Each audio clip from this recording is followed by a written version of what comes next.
Thank you, Mr. President. Thank you, Fabio. Good afternoon, everybody.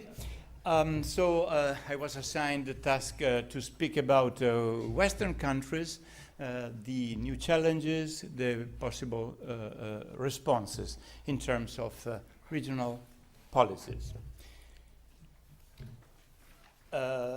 Three main points will be tackled.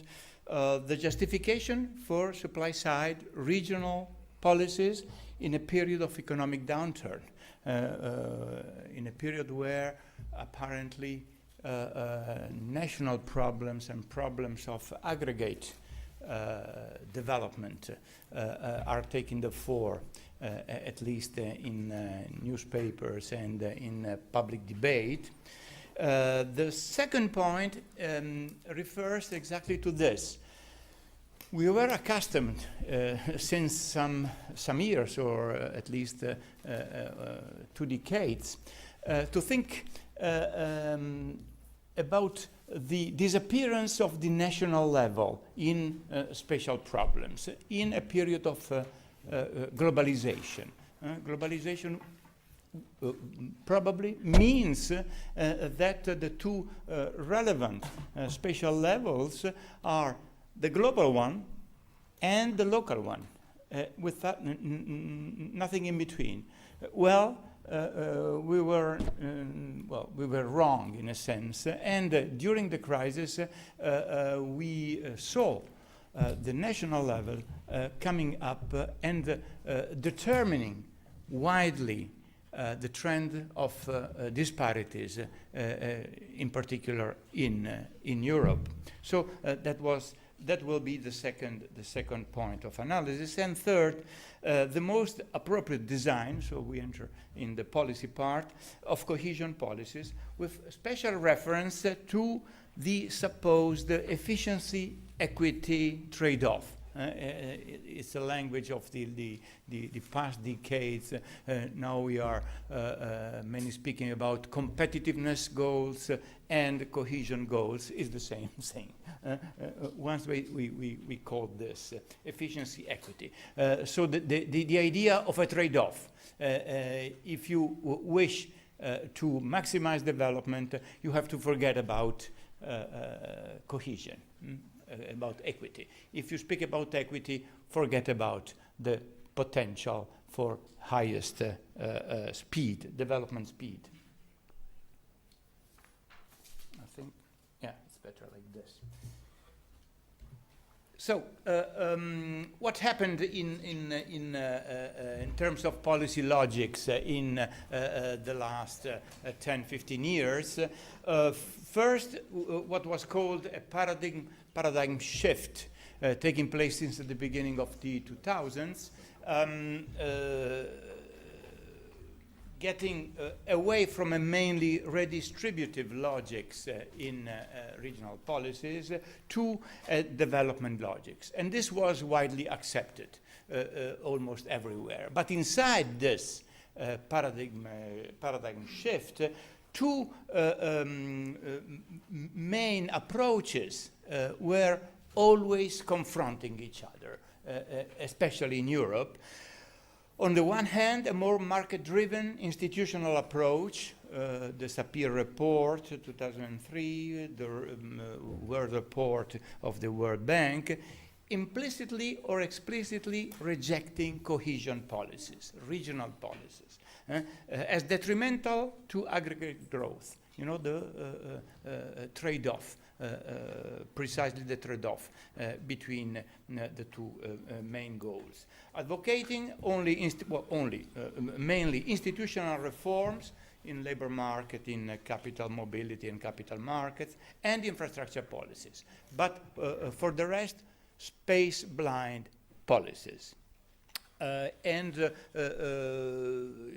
This approach fully endorses the new economic geography indications concerning the fact, for example, that you should mainly focus on large and very large cities as the drivers for the development of the entire regions and countries. On the other hand, Another long-standing position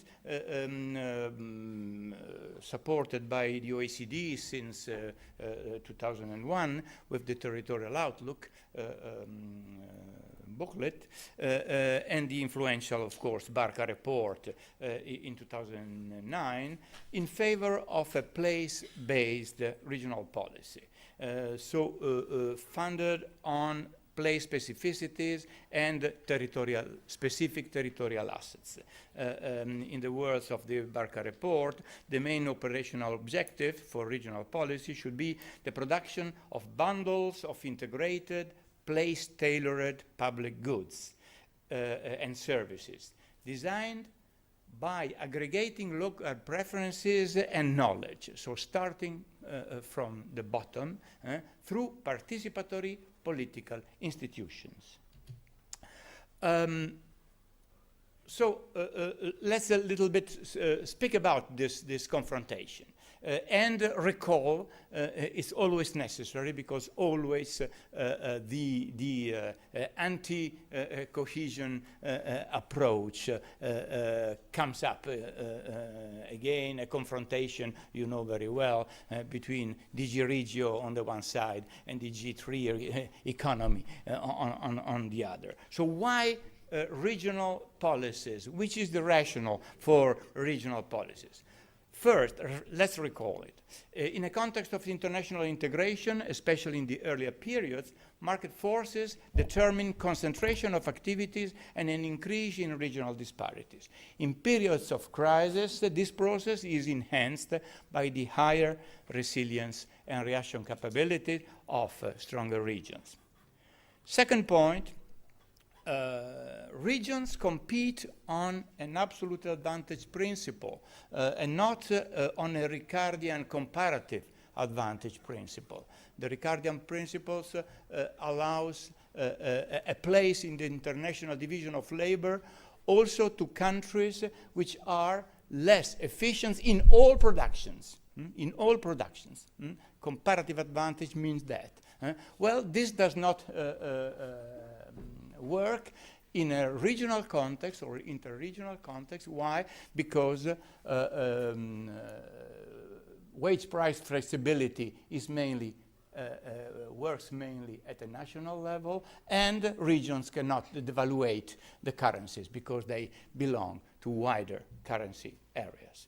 So in case of structural deficits like inaccessibility, or in case of productivity increases lower than average, these regions risk mass outmigration and even desertification. Third point, the economic costs of non-intervention are clear. If you don't intervene, you enter cumulative development processes with huge social cost, idle resources in the periphery, congestion in the core. 3 days ago, I risked to miss my plane in San Francisco because I was struck in a traffic jam at 3 o'clock p.m., so not in, well, in supposedly rush hours. 3 hours stuck on a highway 10 miles from the airport. And people told me, "Oh, this is normal. You should take into consideration this problem." Inflationary pressure. If you concentrate resources and investments in small locations, small regions, and not enlarging development, you enter very fastly a problem of inflation in salaries, prices, real estate prices, etc. And this is the story of Italy in the 60s, of Spain in the 90s, of new member countries in the 2000s. Concentration of investment and resources and huge inflation washing out the comparative and competitive advantage in terms of prices. So, territory matters. Territories supply the infrastructure and service preconditions for locational decisions, the skills and competencies needed for economic growth, and a crucial stock on non-mobile, social and relational capital. The increasing importance of knowledge factors, we know very well, of immaterial elements linked to culture, taste and creativity, are deeply embedded into slow, localized learning process. Slow but localized learning process. Local institutions are as important as national institutions, and as I told before, and we will see, the trade-off, the efficiency, there are ways to overcome the traditional equity efficiency trade-off. Let's turn to macroeconomic policies and regional disparities. In a context of a monetary union, countries behave like regions. They cannot devaluate. They interact in terms of absolute advantage principles. So when productivity, real productivity does not follow the average trend of the monetary area, you are forced to what is called internal devaluations, so cutting salaries, cutting prices, and with huge social effects. We experienced this in Spain, in Portugal, in Greece, of course, not in Italy, because we don't care much about this problem of competitiveness. We are very, very creative. But these elements are, of course, pervasive in terms on countries, but have deep and deeper impact on weaker regions. Demand-side macroeconomic austerity measures generate asymmetric effects on region. Why? Because there are regions which depend more than others, for example, on public expenditure.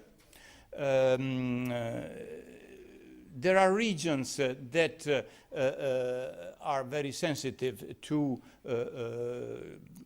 shortage of credit crunch, or increase in interest rates. For example, industrial regions, with respect to financial regions that, on the other hand, gain much when interest rates go up. So this is very, very, very fast.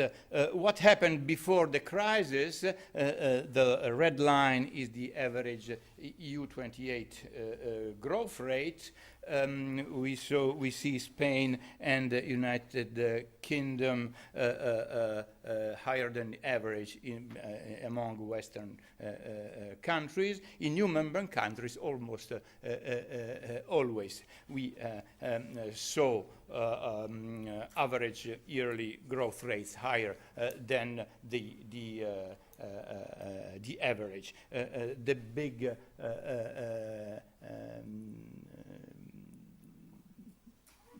line there is Romania in those years. This is after 2008. We see Spain and Italy going down, but also the average EU28 being on average negative. Negative growth rates. We have negative growth rates also in some new member countries like the Czech Republic and Hungary. Poland is the rising star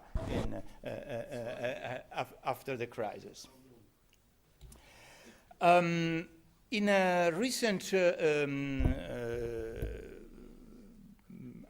analysis and study for ESPON, trying to forecast with an econometric model that we built at Politecnico, the future of European regions, we were able to really capture this element, the two-speed Europe. Southern Europe, so Portugal, well, the yellow part, Portugal, Spain, Italy, and in particular Mezzogiorno and Greece, going down, entirely with a clear national effect. And this effect comes exactly from macroeconomic constraints, macroeconomic policies. Which were the main effects of austerity policies? The fall in investments, and this is, according to many people and an emerging consciousness, the real problem that we are facing. We tried to face a crisis period taking, with a strategy that made the crisis even worse, and through this fall of accumulation of capital, jeopardizes the future potential development and potential growth of countries. The upper line is Spain. Of course, the high level of capital accumulation was mainly the real estate bubble. Inside these curves, there are investments in manufacturing, investment in real estate, and public investments. So three elements together in these lines. The second from the top is Greece, and you see how all the policies, all the money spent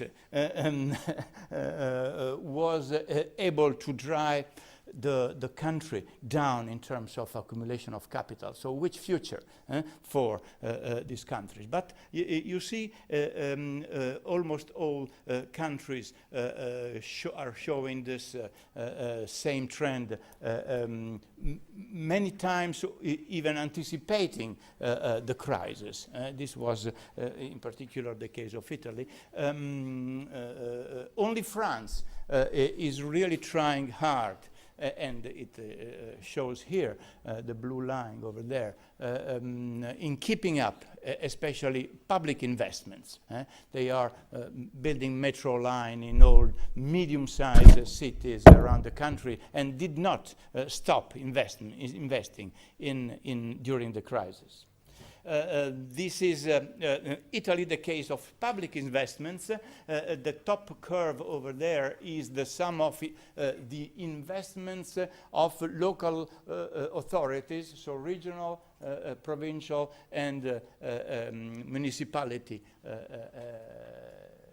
authorities, which mean the bulk of public investments. And in the small graph, you have the investment of municipalities, and the top line there are big cities. And you see the fall, the dramatic fall in investments, in public investments in cities that we have had. Starting much before the crisis, starting 2004, 2005. Let's come to the competitiveness part. So looking at what is called the real effective exchange rates, which take care of the price competitiveness. Price competitiveness of countries made in terms of trend through, of course, devaluation or devaluation of currencies, but also the trend in unit labor cost, averaged with respect to trade partners. And we see here how many countries were rapidly losing competitiveness. A growing line means losing competitiveness, increasing relative prices. Ireland, Spain, Italy were going in this direction, with Germany and Austria with a continuous, declining line, which means gaining competitiveness, and all the others being compelled to do the same, but only by the crisis, not before. This is the same graph with respect to the world partners, so taking into consideration trades with the world, let's say, and we can see also here in EU 15 mostly all countries losing competitiveness, except some virtuous ones, and in particular Germany and France after the crisis. And these are the new member countries, 4 of them.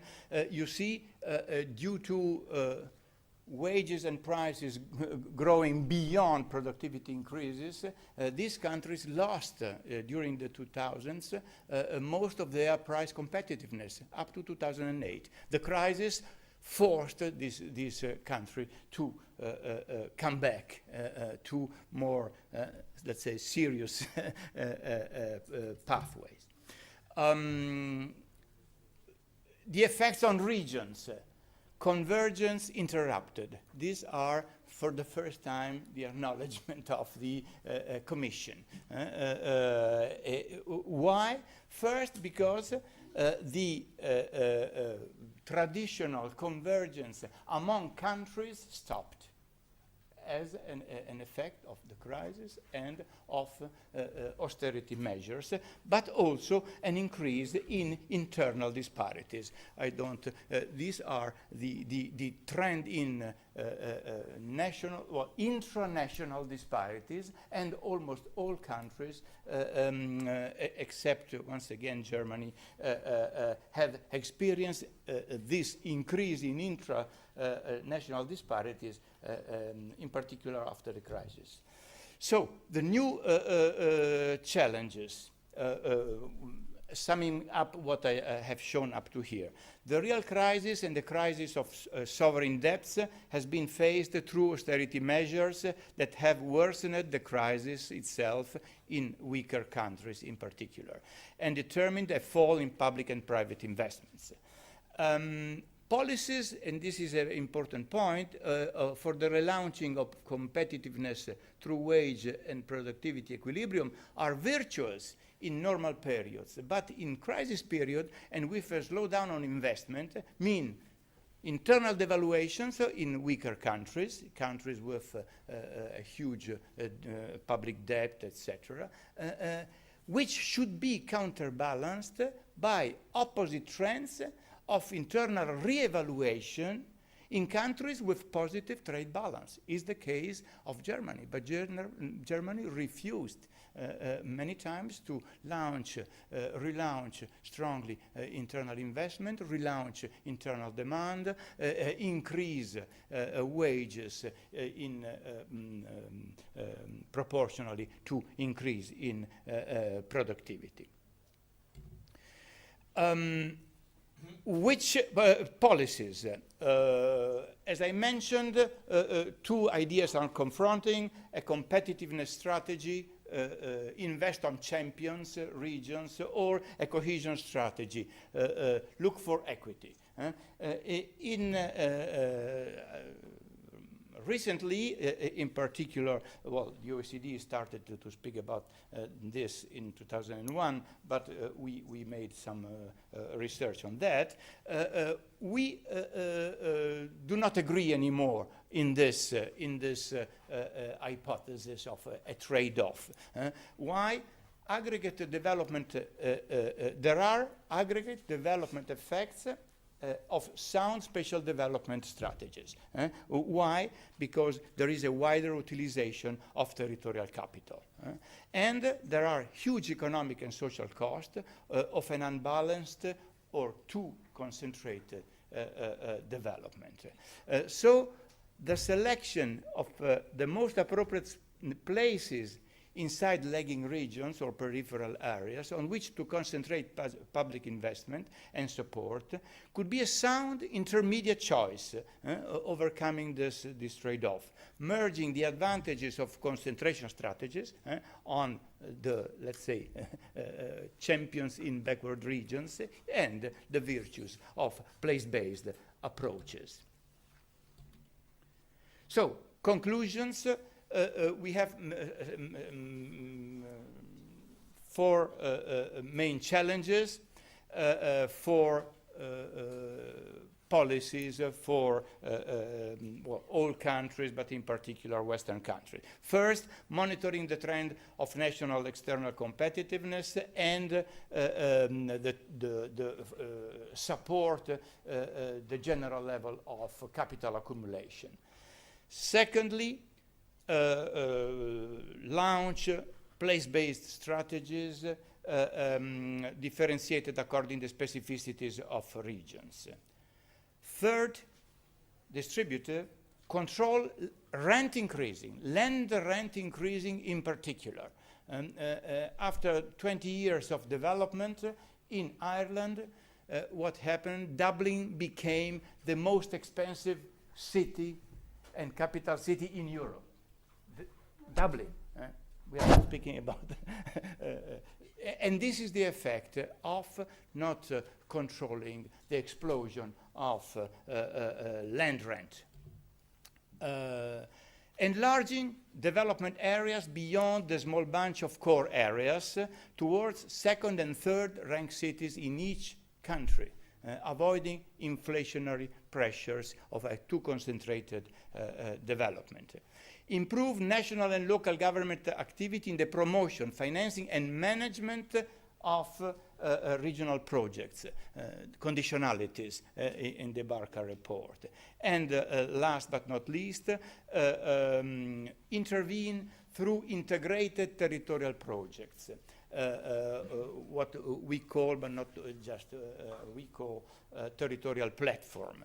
We have proposed integrated infrastructure platform integrated into the territories, a cognitive platform and identity platform. Regional supply side policy strategies should explicitly address the conservation, best use, completion and improvement of the various forms of scattered territorial capital. Thank you.